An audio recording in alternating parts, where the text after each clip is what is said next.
That's the news from the KEBC newsroom. Al Malacote reporting, and turning you back to Elliot Mintz. Thank you very much, Al Malacote. Thank you very much indeed for all of the latest news.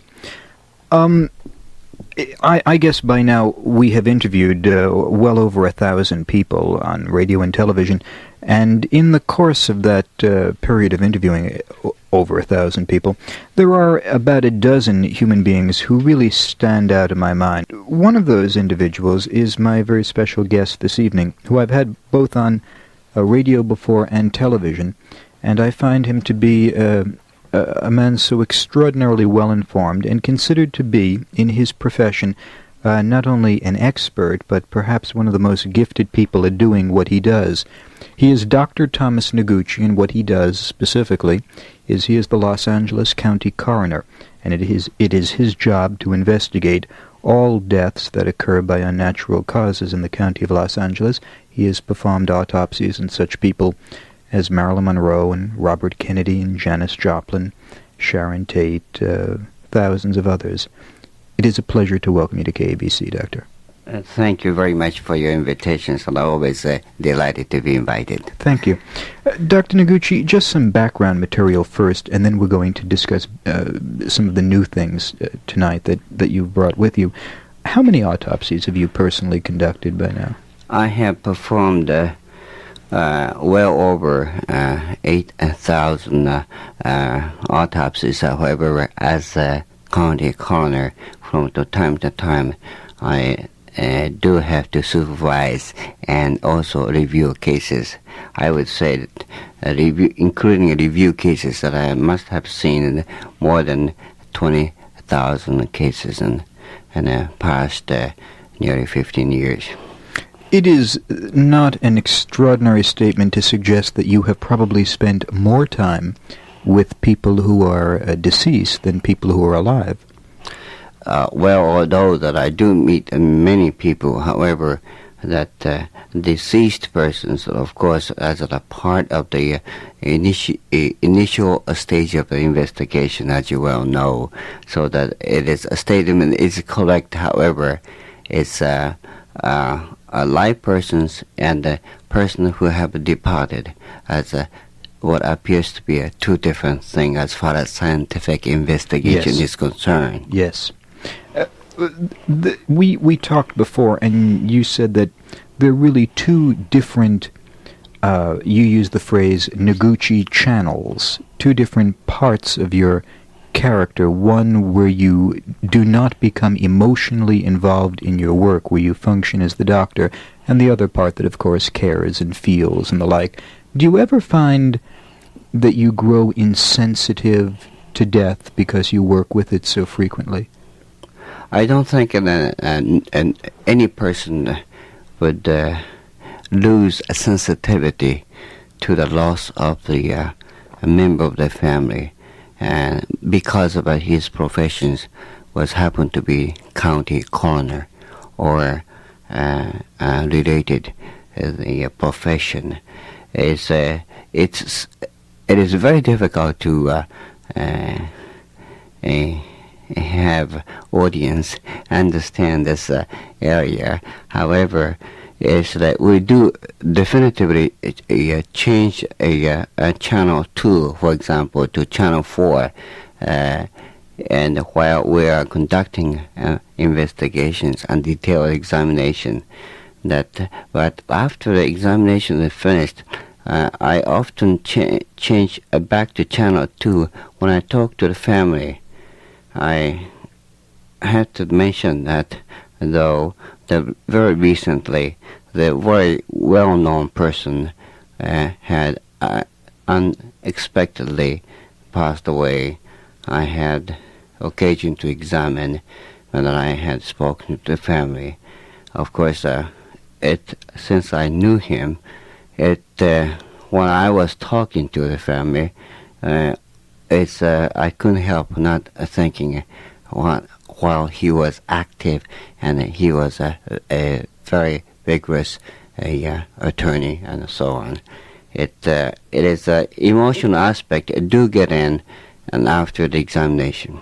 So, if I understand correctly, in the examination room, And I always mistakenly refer to it as a morgue, and I know you don't like that term. What is the exact name of the place in which you work? Well, the office of a coroner of Los Angeles County no longer have a morgue. It has a 4-story, newly built scientific laboratory containing, if you might just envision, about 8 operating rooms, like in a medical center. For this reason, I am advocating a new terminology, which I hoped to be adopted by a coroner or a medical examiner throughout the nation. That is to be Forensic Science Center, and in contrast to a medical center. A Forensic Science Center. From now on, I will always refer to it as that. Thank you. When you are in the Forensic Science Center doing what is done in the Forensic Science Center, you are on Channel 2, which means you conduct your work as a scientist, as a doctor, as an investigator, and you do it without emotion. Then when you go into the hallway to meet the parents of the deceased, then you respond emotionally to death as anyone else does. Yes, and I do. I think this is a time, perhaps, that the family do need help. That the very kind, Yes. considered the assistance would be necessary, and this is one of the areas people who perhaps at the time of the tragedy may not be aware how to take it. However, deal with it is our responsibility to make sure that they will be able to handle. And in fact, we are thinking, having in my department regularly stationed the clergymen on the various phases. And in fact, I went to one of the leading chapels to study decor, so that the viewing rooms for the deceased, which no longer viewing will be done directly, will be using a large cross-circuit color television system, so that the family would do a view for identification. But this, perhaps our department will be the first one to adopt this color cross-circuit television system. So instead of the family actually going into a room and a sheet being lifted and the like, they could sit and watch on television and say, yes, that's the person. Yes, as you well know, there's somewhat credit to the Hollywood the thrill movie, perhaps, is the coroner's image was not well really represented. They usually end up on a hunchback man coming up from the dark and the well ill-lighted basement, then somewhat cold, Yes. the metal drawer, and then invariably lift the white sheet for identification. That's one of the most cruel things that you can There are do. no drawers that pull out of walls. No, There no aren't. more. It's that actual remain will be placed in the actually it's what you might call this of course it's where the remains are on a separate floor, highly secured. No one else can get in unless you have a special key. Mm-hmm. And elevator does not stop. And the waiting room will be specially designated, and cross-circuit television camera, same as the studio camera with any I television understand, system. And the actual cross-circuit wire goes up the first floor, and the family will be properly briefed I understand. On any given night, Dr. Noguchi, how many bodies or cadavers are in the locked room?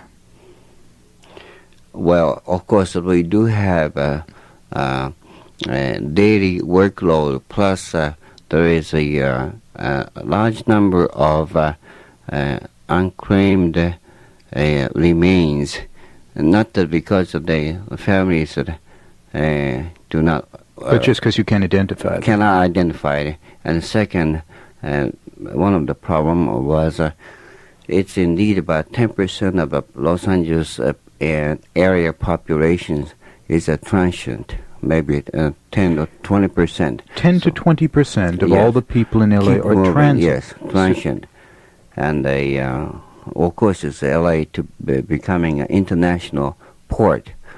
And there are a number of visitors from all over the country. So we do have a difficulty in locating a next of kin. We do search, we do make a diligent search, but throughout the not nation, but all over the world to find the next of kin. So I would imagine that on any given occasion you would have hundreds of people there. Yes, indeed. We do have at this time over 300 remains to be processed. Now, when Dr. Noguchi, when you walk among the remains of 200 or 300 corpses in a room, most people listening to us now, the thought of doing that is just so overwhelmingly taxing on their emotions and their psyche that seems like such a frightening thing to do. Does it disturb you? Does it spook you at all? Well, of course, this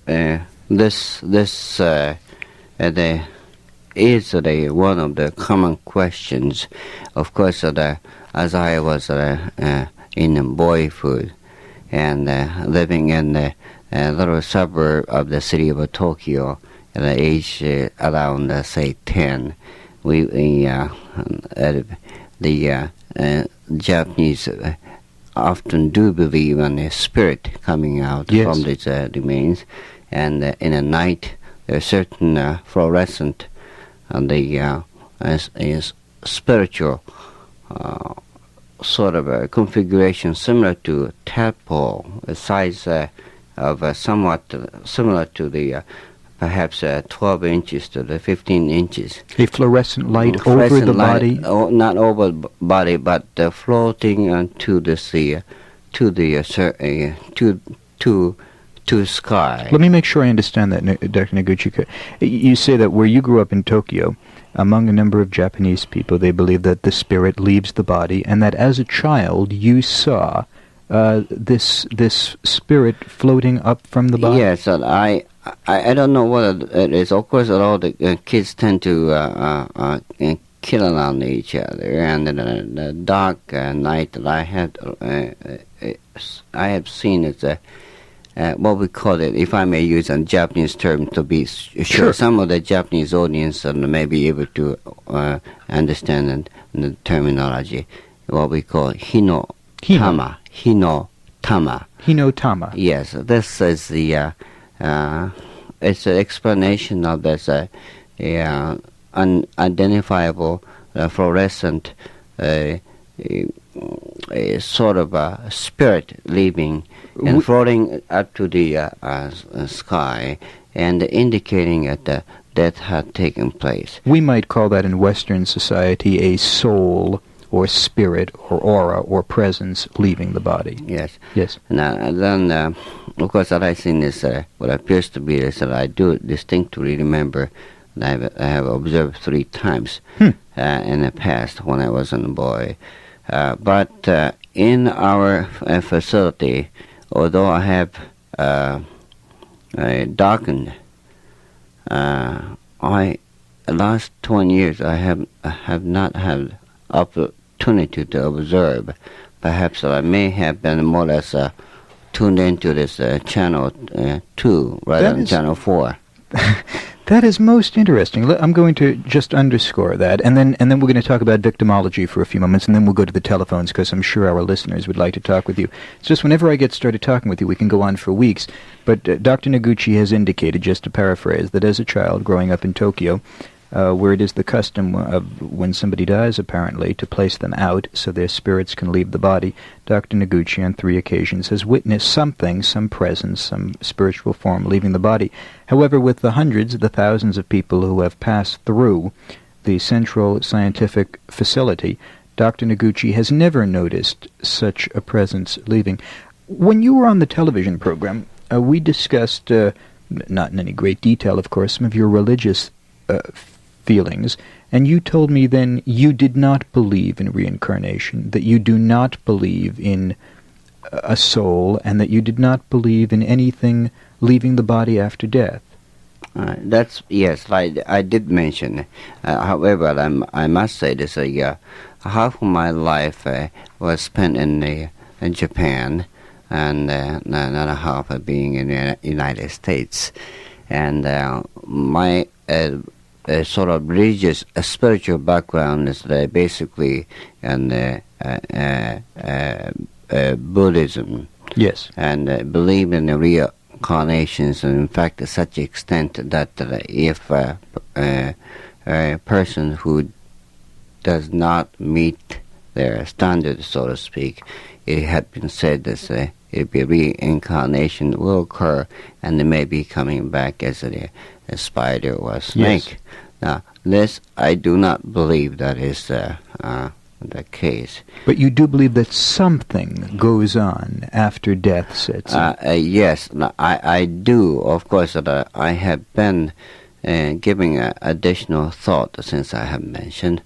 I think it is too naive to think that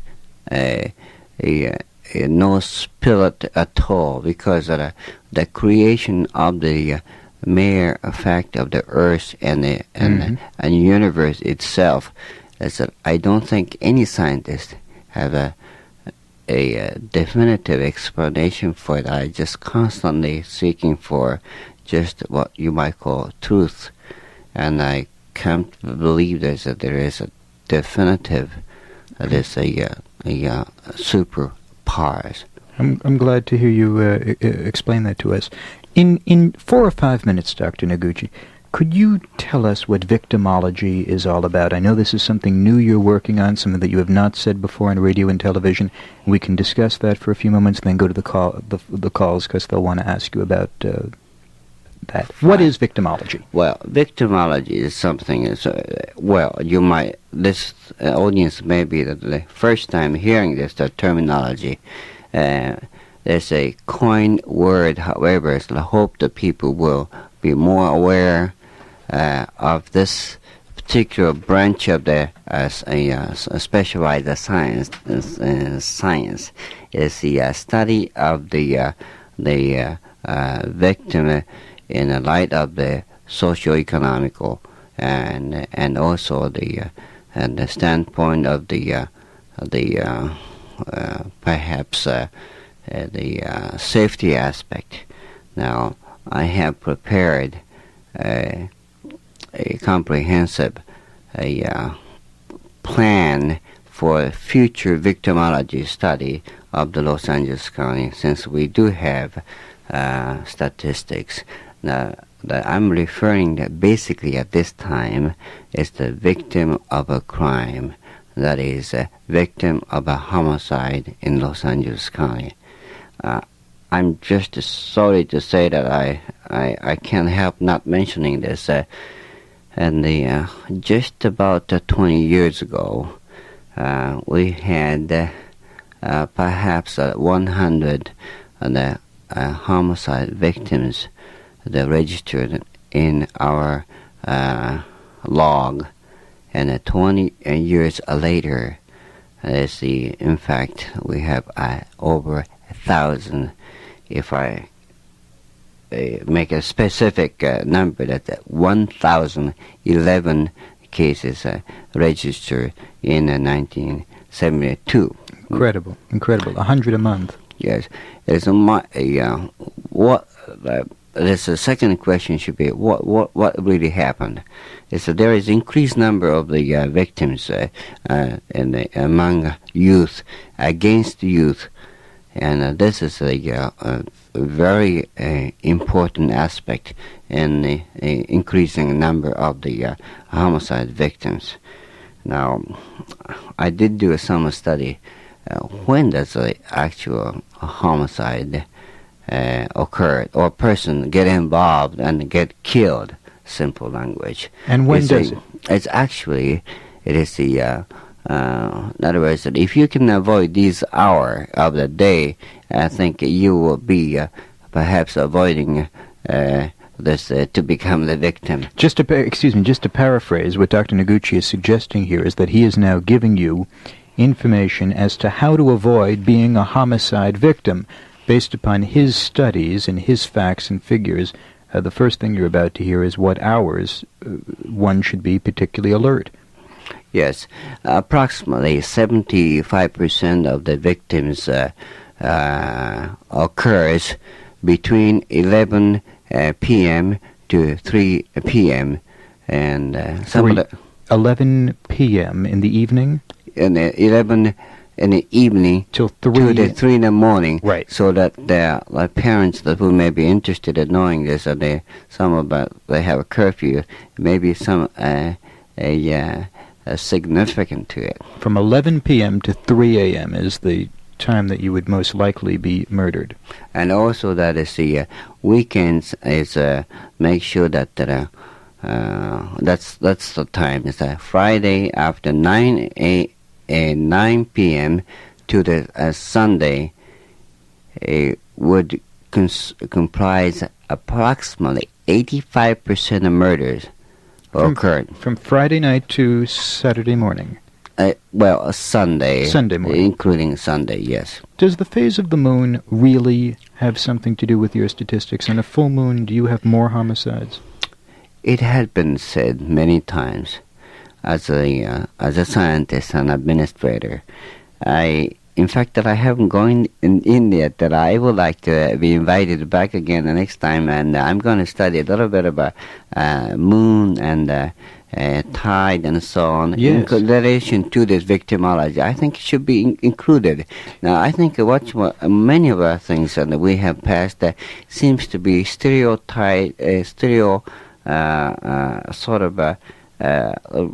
just routine statistics. I think it is not interesting nor meaningful.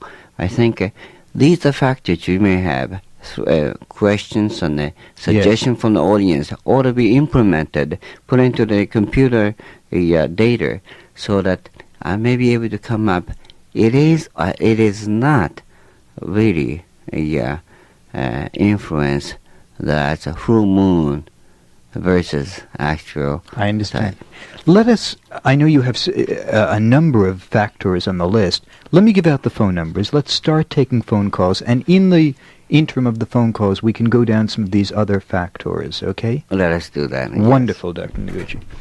You're just always such an interesting man to talk with. It could go on for an hour. At parties, are people always, like cocktail parties and social occasions, are people always coming up to you and talking with you about these things? Or do people ever come up and ask you about who you bet on the football game or politics? Is your work of such interest to everyone? Yes, of course. I try to be all-around conversationalist, and although there seems to that the moment they know that I am the county coroner, hey, can you? Is that possible that you can commit the perfect crime? And these are the most common sort of questions. The first time I met you, I asked you if you could commit the perfect crime and get away with it. I remember that evening. By the way, according to your victimology report, at this precise moment, we are in the highest homicide period, are we not? It's 11:30 on a Saturday night. Yes, that's true. And just a word of caution that although Dr. Noguchi has been involved in some extraordinarily notorious crimes, we can discuss the ones that he has worked on that have already, matters like Robert Kennedy and Marilyn Monroe and the others. However, there are, I know, a number of cases pending now before the courts that Dr. Noguchi's office would be involved in, and I just ask you to steer away from asking any questions regarding any of the matters that you've been reading about in the newspapers. Elliot Mintz, you're on Talk Radio with Dr. Noguchi. Yes. Dr. Noguchi? Yes, sir. Good evening. This is Jethro. Oh, yes. I'm wondering, what possessed you to become a coroner in the first place? It's kind of an obvious question, I guess. Of course, I have been very much interested in law and medicine. And when I entered the medical school, I felt it's very important that I do go to law school at the same time. Of course, I don't suggest that and that everyone to do this. But this is an area that had been neglected, so to speak, and I intend to pursue further to definitively develop this the coroner's science in reference in comparison with the police science. So you originally went into your profession because you wanted to improve the profession, add to it. Yes, that's true. KABC, Elliot Mintz, you're on Talk Radio with Dr. Noguchi. Hello, this is Karen. Karen, could you talk a little louder, please? Yes, I'm sorry. I went through a very bad time in my life where I was going through suicidal tendencies, and I did attempt 3 times, and the 3rd time I did succeed, almost. And I was taken to the hospital, and they couldn't get a respiration or anything else. They put in a vent pressure machine. Yes. And my, I think they call it, my respiration was 6. And the doctors gave a pope, the senator, a priest. And I can remember all this from because I was out completely. But your subconscious can hear everything that's going on. I don't know if Dr. Noguchi knows this. Yeah. Well, it's the determination of the exact time of death is it used to be very simple, because when the heart stopped and as a doctor pronounced the death, and nowadays there is a stage of suspended reanimation. That's the language we use. In other words, when the heart stopped, but as the brain still continue functioning, past muscles on the yes. I kept saying, Karen? What are they talking about? They're stupid.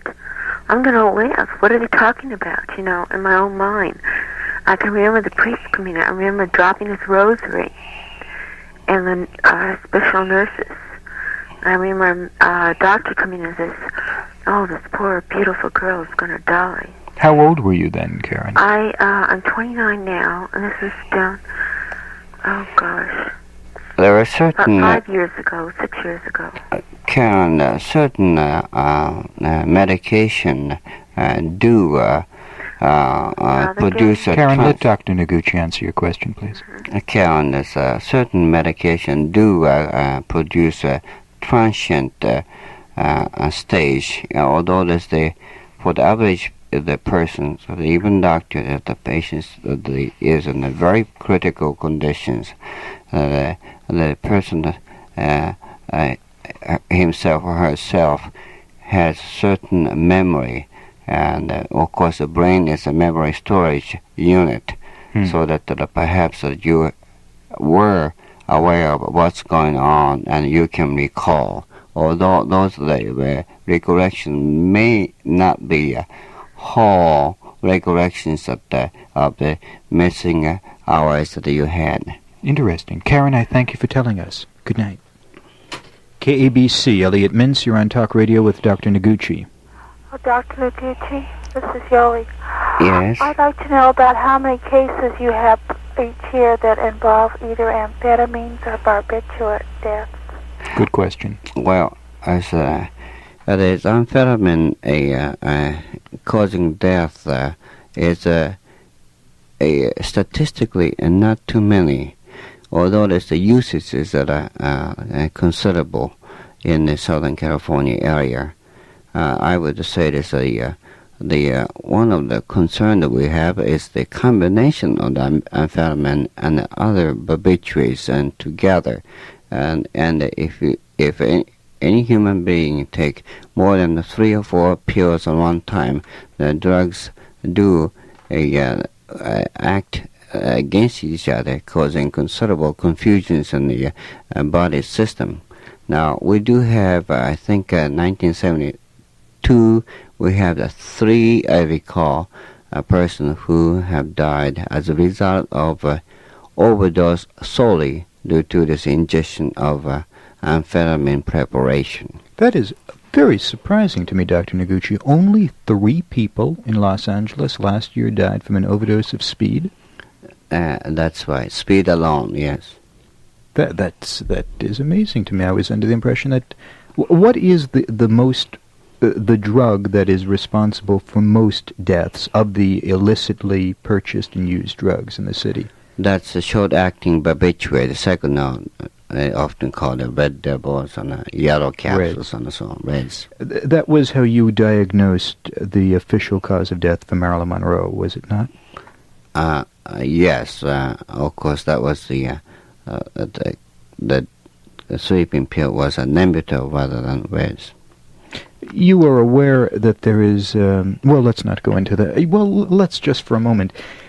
You're aware that there is a great deal of talk and renewed rumors going on now that Marilyn Monroe's death was not a suicide after all. Have you been familiar with that discussion? Yes, I happen to personally like Marilyn Monroe. Me too. Well, I wish that I didn't have to examine her, but as I was assigned, I was a deputy coroner, and then my predecessor did assign. I did not have a choice. That is, I don't think Marilyn Monroe and many people's mind is still living, and there is a constant re-evaluation of as to how she had died. What was she thinking until the second before death is the one that we are concerned.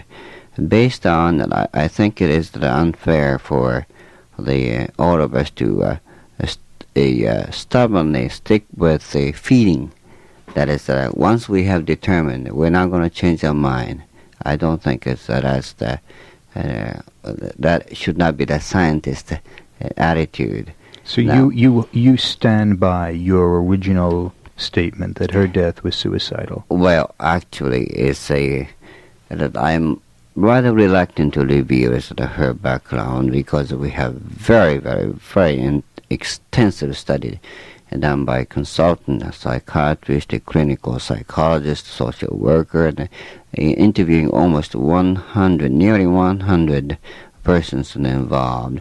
However, that is we did not close the case as a suicide. We did use the term probable suicide. Aha. I forgot that you had mentioned, you made that distinction. You say you are reluctant to discuss that case, although it has been 11 years now since her death, practically. It was 10 years last August 7th. It just seems strange to me that 10 years later you would still not be willing to discuss the circumstances around her death.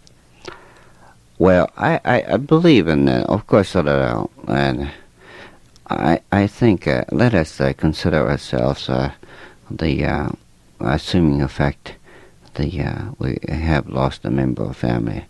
I do feel that we do have responsibility recognizing privacy of the human being as well as a deceased person. I understand. I must say, Doctor, and we'll get right back to the phones, that when you were on the last radio program we did over at KLOS, and I asked you about those 2 final telephone calls that she made from her telephone, I must have received 200 or 300 letters from people who said that they were totally unaware of those telephone calls, that was the first time they had heard that. Or is that information generally well known?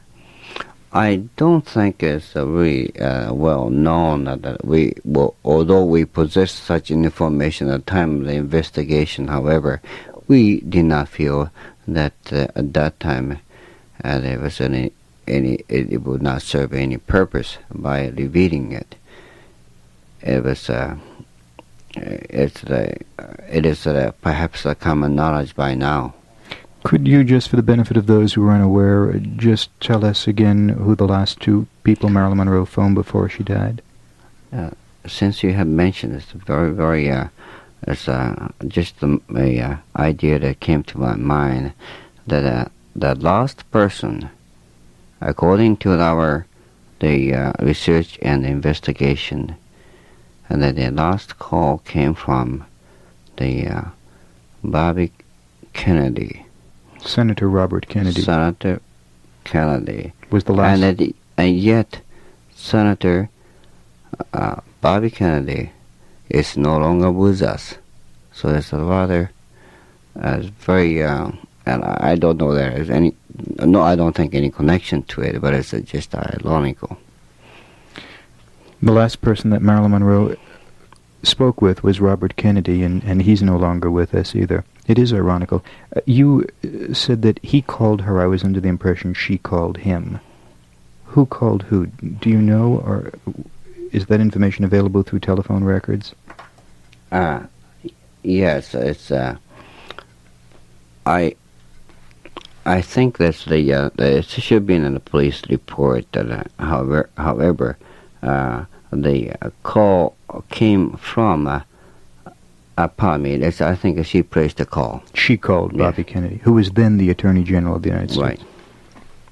KABC, Elliot Mintz, you're on Talk Radio with Dr. Thomas Noguchi. Hello? Hi.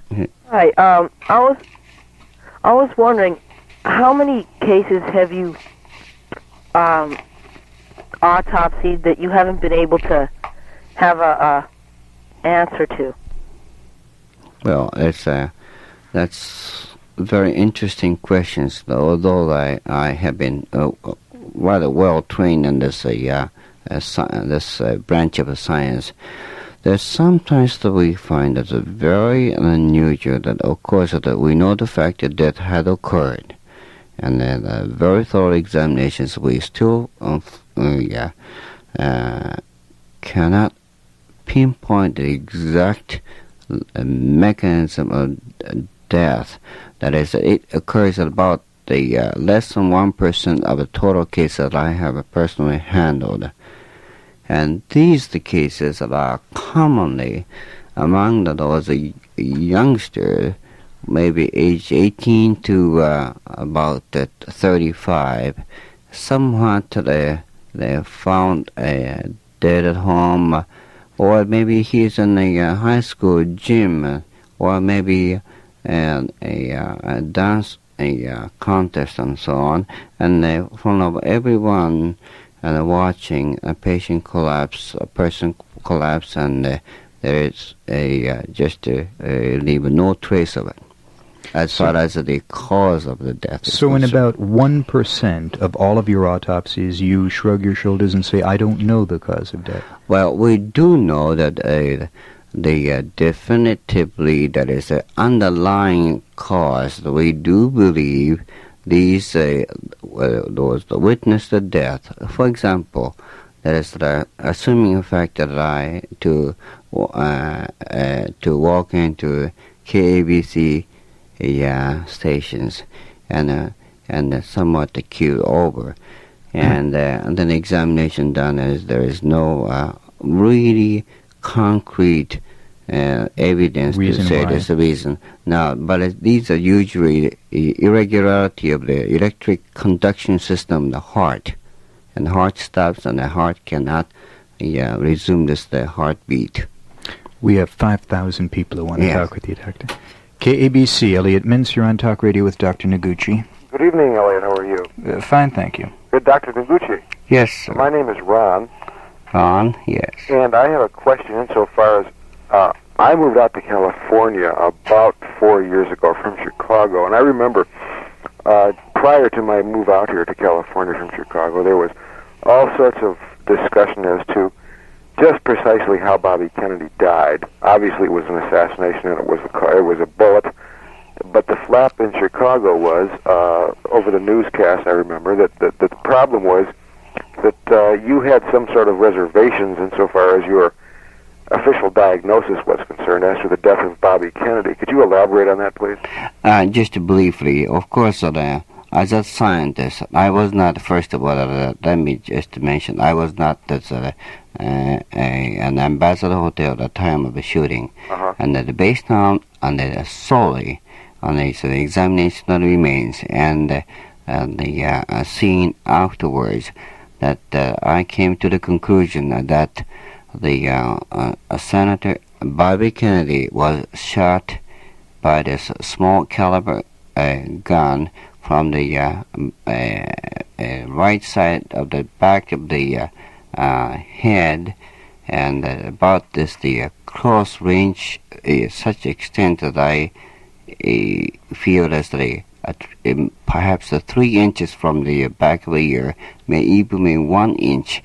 Now, I understand the witnesses so far that produced by the prosecution has not been able to find any witness seeing that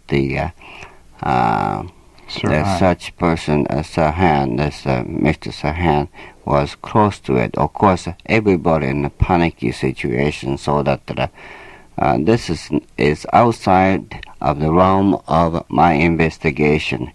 And Caller, if I might be able to clarify, because I discussed this with Dr. Noguchi too earlier, a year or two ago, because there was so much discussion about it, that whereas the conflict in the media seemed to be that Dr. Noguchi in his scientific investigation indicated that the gun, the murder weapon, would have had to have been X amount of inches from the senator at the time the shots were fired, witnesses at the hotel indicated that Sirhan was never that close. So the discussion concerning the controversy was outside of the realm of Dr. Noguchi's investigation. He only can report to you what he testified to in court based upon his... Okay, also another question, Doctor. What, in your estimation, that the public might know about was the most mysterious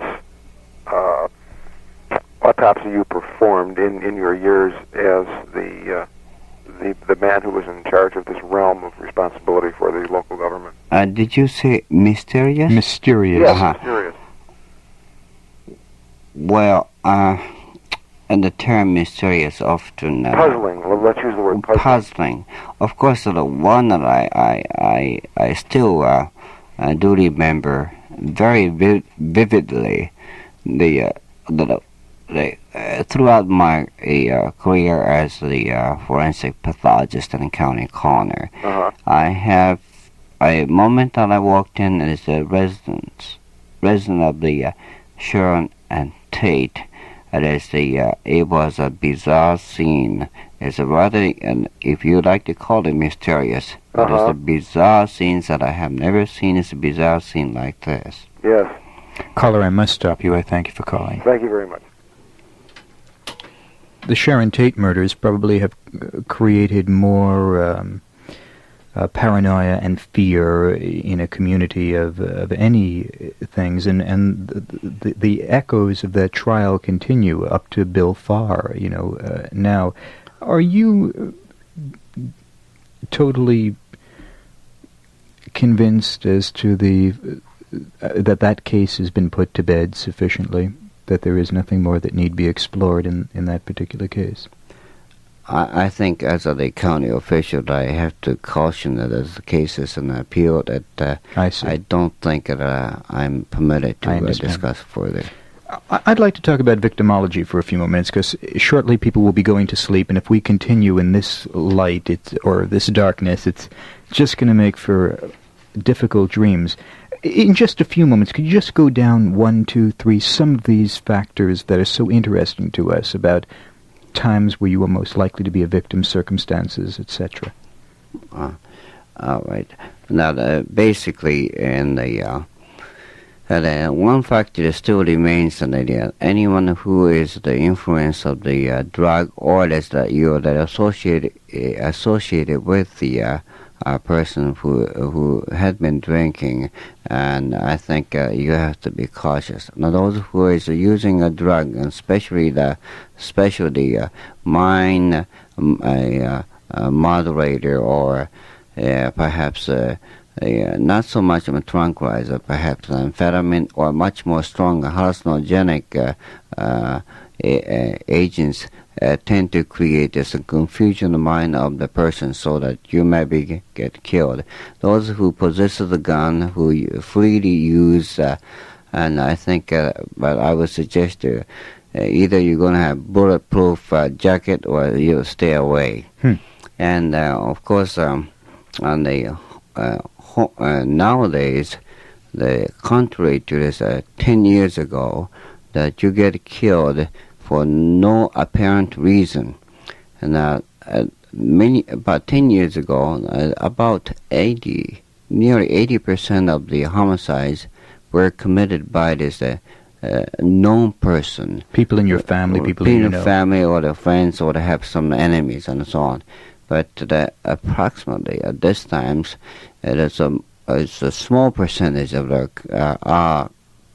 falls into that category, and it seemed the street and the dark street is to be avoided. Let me just run down some of these as we're going in.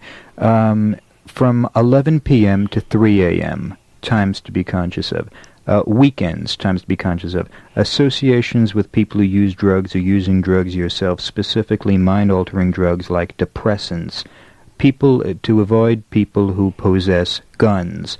And the one you just said. Of course, the guns as the exhibit. Such a thing is I think of course we must respect those that are gun collectors and so on. Those who will use kind of a joking fashion, flashy, and showing those are the circumstances that you most likely get killed. Dark streets and a few more.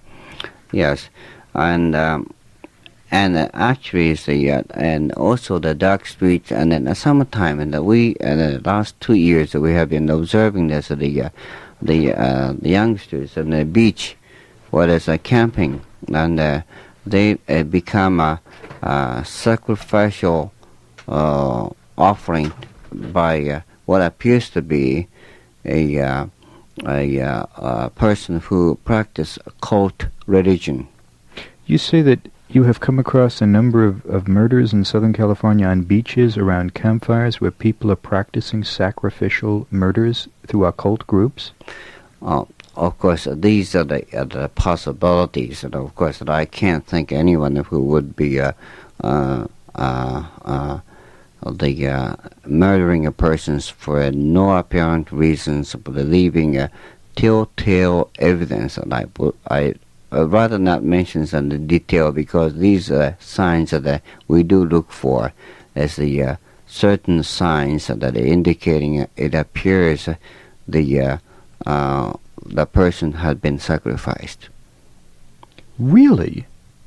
I haven't read anything in the newspapers about that. Of course, we do more or less for the benefit for the comprehensive law enforcement programs. We do not mention in the paper or any other media, because it seems to tend to give an idea which we do not wish to do so. Could you just, I don't mean to press the point, but could you just give us an idea how many people have been sacrificed in last summer, for instance? A number, perhaps. I could only just to say this is that we're talking about the tens, not 100, and that's about the best that I would like to reveal at this time, because this is under investigation. Oh, I see. It's pending. Are there some other indications that we should be aware of in the chart? Yes. I think, of course, you can't do anything but the age, but if you are in between age of 10 to 19, and you have to be careful. Of course, if you're 20 to 25 and more so, and those are the fact that I'm showing to Elliot means here that's just showing this, and of course the audience would not be able to see in this media. However, it's a sharp triangle shape of the diagram indicating as the age between 10 to 19 is 20 to 29 is basically involved in as a victims. So an average age of a homicide victim in Los Angeles would be around 25 and would be a male. That's correct. Could you give us any other indications, any other factors? This is enormously interesting. I hope other coroners around the country are familiar with this, because this is a wonderful way for people to be conscious of when danger is lurking, you know? Yes, I think that's actually an ethnic orientations that could be mentioned, since some of the partial statistic has been released by the media, and I think the whole story ought to be told. And actually, as the victims, of course, we have not completed this victimology study, but generally speaking, the victims are usually those who are from the black community or Chicano community and other minority groups, which consist about 60%. So now, this does not mean that our statistic, of course, that is not comprehensive enough to explain detail as to whether he was victimized by his other ethnic from other. Yes, we're talking about victims, not criminals. That's right. We are dealing with the victims rather than criminals, so that the audience would understand this. Dr. Noguchi, we are running out of time. Just one or two brief questions in closing. You have been doing this work most of your life. You have supervised 20,000 autopsies. You are in a profession that most people find so difficult to accept in their own personal lives. If you had it to do all over again, if you were that young man growing up again outside of Tokyo, would you have pursued the same life in the same way, or changed perhaps and been something else? I would have chosen the same professions. You would. Totally rewarding a profession to me, because I would be able to make a contribution to the community in area of prevention of suicide and crime, prevention of number of accidents, as well as sudden death due to natural causes.